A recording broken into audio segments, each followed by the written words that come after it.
নমস্কার বন্ধুরা, mission WBCS চ্যানেলে আপনাদের সবাইকে স্বাগত জানাই। আহ, গত রোববার আমাদের পিএসসি মিসলেনিয়াসের মেন্স এক্সাম অনুষ্ঠিত হয়ে গেল। বহু প্রতীক্ষিত এই এক্সাম, অনেক টালবাহানার পরে আমাদের এই এক্সাম হয়েছে। তো এক্সাম দেওয়ার পরেই বিভিন্ন ইউটিউব চ্যানেল তাদের মতামত জানিয়েছে তাদের কাট অফ কত হতে পারে, এবং কোশ্চেন কারোর মতে খুবই সোজা হয়েছে, কারোর মতে স্ট্যান্ডার্ড হয়েছে। তো আমরাও আজকে একটুখানি আলোচনা করে দেখব যে অ্যাকচুয়ালি কোশ্চেন পেপারটা কেমন হয়েছে, এবং কাট অফ নিয়ে অতটা মাথা ঘামানোর আপাতত দরকার বলে তো খুব একটা মনের দরকার পড়ছে না, কারণ এরপরে স্টেজ খালি ইন্টারভিউ, কোনো প্রিপারেশনের সে অর্থে মানে ওই প্রিপারেশনের দরকার নেই। এবার কিন্তু পার্সোনালিটি টেস্ট, এবং সেটা প্রায় 1-1.5 বছর দেরি। যাই হোক, তাহলে আমরা একটুখানি স্টেপ বাই স্টেপ আমরা একটু অ্যানালাইসিসটা যদি আসি, তাহলে ইংলিশ পেপারটা যদি প্রথমে আমরা দেখি, এবার কিন্তু মোটামুটি ট্রান্সলেশনগুলো মডারেট টু হার্ডের দিকেই গেছে। মডারেট টু হার্ড এই কারণে বলছি, কারণ আমরা যতই ট্রান্সলেশন প্র্যাকটিস করি, পিএসসি মিসলেনিয়াসে হয়তো সবাই একটা এক্সপিরিয়েন্স করেছে এই বছর মেন্স দিয়ে, যে 1.5 ঘন্টা time is not more than adequate, মানে অ্যাডিকুয়েট টাইমও ঠিক বলা যায় না। তো প্রথমেই আমাদের একটা লাইন যখন আমরা দেখছি, আমার গিন্নির খুঁড়তো ভাই এক সদাগরি অফিসেসের বড়োবাবু, তো এই জিনিসটাকে ওই মানে টেনশানের মাথায় এরকমভাবে সুন্দর করে ট্রান্সলেশন করা কিন্তু চারটিখানি কথা নয়। এবং দুটো ট্রান্সলেশন করতেই হয়তো অনেকের 30 থেকে 35 মিনিট সময় চলে গেছে, এবং যথেষ্ট বড়। প্রথম ট্রান্সলেশনটা কোনো 2-3 লাইনের ব্যাপার না, বড় আছে। সেক্ষেত্রে আমরা ট্রান্সলেশনগুলো আগের বছরের তুলনায় মোটামুটি দেখব এই মডারেট টু হার্ড, বা আগের বারের মতো যে যদি আমি দেখি যে 93.2 মিটার একটা মশালের যেটা দিয়েছিল ওরকমই ওই লেভেলেরই কিছুটা আছে, একদমই ইজি নয়। সে 2 নম্বরটাও মোটামুটি ভালোভাবে বুঝে শুনে লিখতে হবে। তো যার মানে প্র্যাকটিস সেরকম নেই বা তারা কিন্তু যথেষ্ট সমস্যায় পড়বে। আচ্ছা, প্রেসির কথায় আসি। প্রেসিটা অস্বাভাবিকভাবে বড় দিয়েছে, প্রায় 420-30 ওয়ার্ড, এক্স্যাক্টলি মনে পড়ছে না কত ওয়ার্ড ছিল, তো ওরকমই। তো প্রেসিটা অনেকেই সবাই করতে গিয়ে আমিও এক্সপিরিয়েন্স করলাম যে 15-20 মিনিটের মধ্যে প্রেসিটা করা চাপ, এবং অনেকেই দেখলাম যে প্রেসিটা হয়তো পুরোটা লিখে উঠতে পারেনি, শুধু একটা হেডিং দিয়ে এবং হয়তো 2-3 লাইন লিখেও লিখতে পারি না। এমন 420-30 ওয়ার্ড মানে আমাকে 130 ওয়ার্ড 140 ওয়ার্ড না হলে অন্তত 100 ওয়ার্ডে তো লিখতেই হবে। 130 যে একদম লিখতে হবে তার কোনো মানে নেই, 90 থেকে 100 ওয়ার্ডেও লেখা যেতে পারে। আচ্ছা, রিপোর্টের দিকে যদি আমরা আসি, তাহলে রিপোর্টটা যে travelling as a part of development of human mind যেটা দিয়েছে আমাদের, তো আমরা অনেকে হয়তো পড়ে যাই যে travelling is a part of education, এটা আমাদের ক্লাস 10-এ আসতো। তো সেরকম মুখস্থ করে গেলে হবে না, এখানে পয়েন্টগুলো এমনি এমনি দেয়নি, মানে পয়েন্টগুলোকে কিন্তু মেনশন করতেই হবে। যে কেউ কেউ একটা মুখস্থ পড়ে চলে গেল আর আমি লিখে দিলাম। তো কনভেনশনাল অ্যাক্সিডেন্ট বা ব্লাড ক্যাম্পগুলো যেমন হয়, বা ফায়ার ব্রিগেড যেমন আগুনের রিপোর্টগুলো যেরকম হয় সেরকম কিন্তু নয়। তো একটু কনসেপ্ট তো লাগবেই। আর যদি কিছু প্র্যাকটিক্যাল এক্সাম্পল দেওয়া যেতে পারে, যে এখানে গেলে আমার হিস্টোরিক্যাল এভিডেন্স আমার থেকে মাইন্ড অনেক নলেজ পাচ্ছে, কোনো একটা এডুকেশনাল একটা ট্রাভেলিংয়ে আমাদের কী হচ্ছে, এসব যদি দেওয়া যায় হয়তো ভালো হতে পারে। গ্রামারের দিকে যদি আমরা আসি, তাহলে ফিল ইন দি ব্ল্যাঙ্কসগুলো মোটামুটি একটু খবর কাজ পড়লে হয়ে যায়। তবুও এরর কারেকশন কিন্তু মোটেই অত ইজি নয়, মানে পরীক্ষায় বাড়িতে এসে আমরা দেখলাম এইগুলো তো একদম ইজি, মানে যে পরীক্ষা দেয়নি সে হয়তো বলবে হয়তো একদম ইজি। পরীক্ষা না দিয়ে ওরা অনেক কিছু বলা যায়, বাট পরীক্ষায় গিয়ে সে যদি গিয়ে পরীক্ষাটা দেয় তাহলে সে বুঝতে পারবে যে এখানে কতটা চাপ আছে।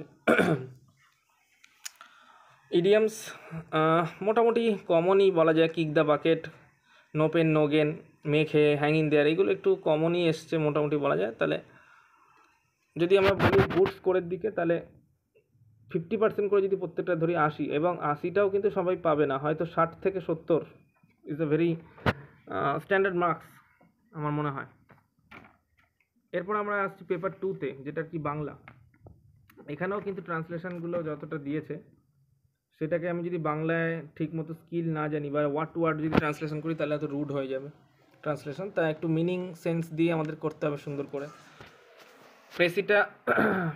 প্রেসিটা ছোট ছিল হয়তো, কিন্তু এখানে অতিরিক্ত যে এক্সাম্পলগুলো আছে ওই এক্সাম্পলগুলোকে বর্জন করে একটা সুন্দর ছোট্ট প্রেসি করা সময়ের মধ্যে একটু একটু হলেও কঠিনই বলা যেতে পারে।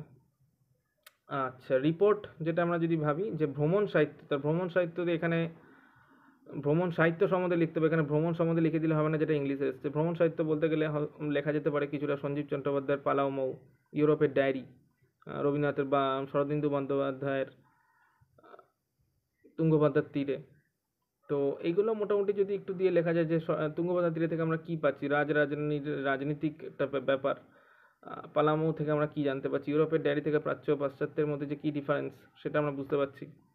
এগুলো হয়তো একটা মিনিংফুল আইডিয়া করতে পারে, যদিও আমি এই বিষয়ে অতটা আমি জানি না যে কীরকম এক্স্যাক্টলি এক্সামিনার এক্সপেক্ট করছে আমাদের থেকে। ক্রীড়া সাংবাদিকতা এটা তো মানে ক্রীড়া কেন্দ্রিক সাহিত্য, ক্রীড়া কেন্দ্রিক সাহিত্য যদি গল্প না জানা যায় বা ক্রীড়া সাংবাদিকতার কয়েকজন যদি নাম না জানা থাকে তাহলে তো এই বিষয়ে একদমই করা যাবে না। অশুদ্ধি সংশোধন মোটামুটি ঠিকঠাক এসছে, এক কথা প্রকাশ। হাতি রাখার জায়গা আমি দেখলাম অনেকে লিখে দিয়েছে আলান, তো সেটা হয়তো বাঁধার জায়গাকে আলান বলে, এটা নয়। তো এইগুলো মোটামুটি এসছে, তো আমরা গুড স্কোর ওই 75 থেকে 80 ধরতে পারি। আচ্ছা, এবার যেটা আসছে আমরা জেনারেল স্টাডিজ। তো জেনারেল স্টাডিজে তো একদম মানে পশ্চিমবঙ্গের হয়তো কোনো ইনস্টিটিউট বলতে পারবে না আমরা কমন দিয়েছি, একটা ট্রেন্ডিং টপিক আসেনি, যেগুলো আর কি ইউএস তারিফ ওয়ার, ইসরায়েল কনফ্লিক্ট বা ইউক্রেন ওয়ার, ঠিক আছে, মণিপুর ক্রাইসিস, ডিপ ফেক বা ডিপসিক, সাইবার ক্রাইম, এআই, এগুলো থেকে কোনো কিছু আসেনি। এবং সব থেকে এবার একটা অদ্ভুত জিনিস দেখা গেল যে আমাকে খুব স্পেসিফিক্যালি মেনশন করে দিয়েছে যে challenge post two government of India, মানে ওই চ্যালেঞ্জগুলো লেখো তুমি। হ্যাঁ, তারপরে যেমন আইডেন্টিফাই দি এরিয়াজ হয় আত্মনির্ভর Bharat self India can be implemented, মানে আমাকে এরিয়াস বলতে হবে, আত্মনির্ভর ভারতটা কি সেটা বলে আমাকে হবে না কিছু। হ্যাঁ, বা ডিজিটাল ইন্ডিয়ার areas of success, digital India সম্বন্ধে আমি ভেজিয়ে দিলাম, মানে সেটা কিন্তু চাইনি, মানে এবার কিন্তু খুব স্পেসিফিকভাবে বলে দিয়েছে। এবং আনফর্চুনেটলি একটাও 2023-এর পরের কারেন্ট টপিক নয়। যদি আমরা ধরে নিই মাইগ্রেন্ট লেবারটা একটু হলেও হতে পারে, বাট বাকিগুলো কিন্তু সবই কি বলবো মানে কারেন্ট অ্যাফেয়ার্সের টপিক না বলে 2021-22-এর ট্রেন্ডিং টপিকস হয়তো তখন ছিল, বা 20 ট্রেন্ডিং টপিকসগুলো এখন দিয়েছে। এবং পিএসসি মানেই তাই, পিএসসি মানেই তোমাকে 2022-এ তোমাকে 2005-এর নোবেল পুরস্কার জিজ্ঞেস করবে। পিএসসি মানেই হচ্ছে কারেন্ট অ্যাফেয়ার্স তুমি পড়ে যাবে, কিছু কমন পাবে না। তো জিকেতে বাকি যে শর্ট জিকেগুলো আছে মানে অ্যাব্রিভিয়েশন, এই MOCC যেটা আছে, MOCCটা বাদ দিয়ে হয়তো বাকিগুলো সবাই পেরেছে অ্যাব্রিভিয়েশন। আর যেগুলো উজালা স্কিম ফিম এগুলো ঠিকঠাক হয়তো পেরেছে, বাট বাকি যে জিএসগুলো ছিল 30 মার্কস সেখানে হয়তো অনেকেই 15-20 তুলবে। তো জিএসে আমরা মোটামুটি যদি ধরে নিই ওই 40 থেকে 50 একটু গুড মার্কস, আমার মতে 40 থেকে 50 গুড মার্কস। এবং আগের বছরও যদি আমরা দেখি ওই কোশ্চেনে যেগুলো 45 থেকে 46 কিন্তু জিএসে লোকে পায়, এবং এবছরও কিন্তু 40 থেকে 45 গুড মার্কস। অনেকে কিন্তু স্কিম ভুলভাল ইয়ার লিখে এসছে, তাই যারা ভাবছে যে আমি একদম এখানে 10, 10, 20, 10, 30, 10, 40, 10, 50 তো আমি এমনিই পেয়ে যাবো, আর ওখান থেকে 20, 70 পেয়ে যাবো, একটু ঠিকঠাক চেক করে দেখতে হবে যে আমি আদৌ ঠিক লিখছি কি লিখছি না। ম্যাথস কিন্তু এবার একটু টাফার এই কারণে বলছি যে একটা কোশ্চেন খুব শক্ত দিয়ে দিয়েছে তা নয়, বাট ভ্যারাইটি অফ কোশ্চেন্স একদমই নেই। যেমন সিম্পলিফিকেশান নেই, ট্রেন, স্পিড, ডিস্টেন্স, এই যে টাইপেরগুলো এগুলো একদমই নেই। তারপরে হচ্ছে কি যে খুব বেশি ফোকাস করে দিয়েছে কম্পাউন্ড ইন্টারেস্ট, সিম্পল ইন্টারেস্ট আর পার্টনারশিপ, ঠিক আছে। তো সেরকমভাবে যে পার্সেন্টেজের অঙ্ক থাকতো বা মিক্সচারের অঙ্ক থাকতো এরকম কিন্তু নেই, তো ভ্যারাইটি খুবই কম। তো এখানেও ম্যাথসে যদি মানে 50-এ 50 পাওয়া একটু টাফ, যদি যারা খুব অঙ্কে ভালো তারা হয়তো পাবে। 38 to 40 is a very good score আমার মতে। তো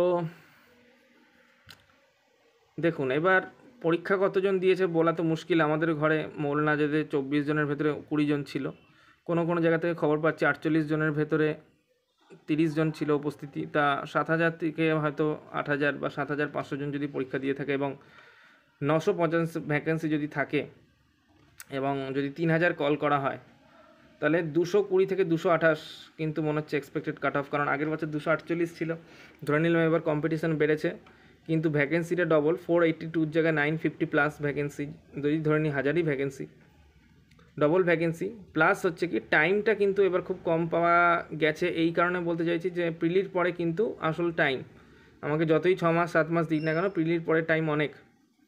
প্লাস যাদের আমি দেখেছি যে খুব ভালো প্রিপারেশন থাকা সত্ত্বেও যারা পাস করেনি, তো সেক্ষেত্রে অনেক ভালো ক্যান্ডিডেটস হয়তো বেরিয়ে গেছে, এবং এমন অনেক ক্যান্ডিডেটস থাকে তো পরীক্ষায় পরিচিত হলো যারা আর কি এসএসসি বা রেল এক্সামটা দেয় এবং এটা পাস করে গেছে বলে বাড়ি থেকে তাকে জোর করে পাঠানো হয়েছে যে পরীক্ষাটা দিয়ে এসো।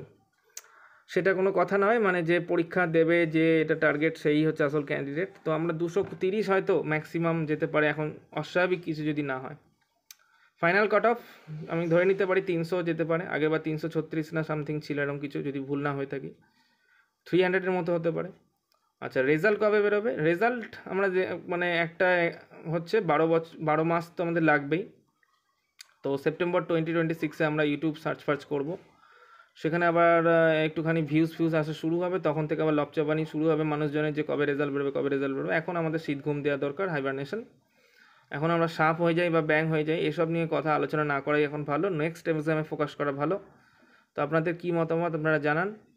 ধন্যবাদ, ভালো থাকবেন সবাই।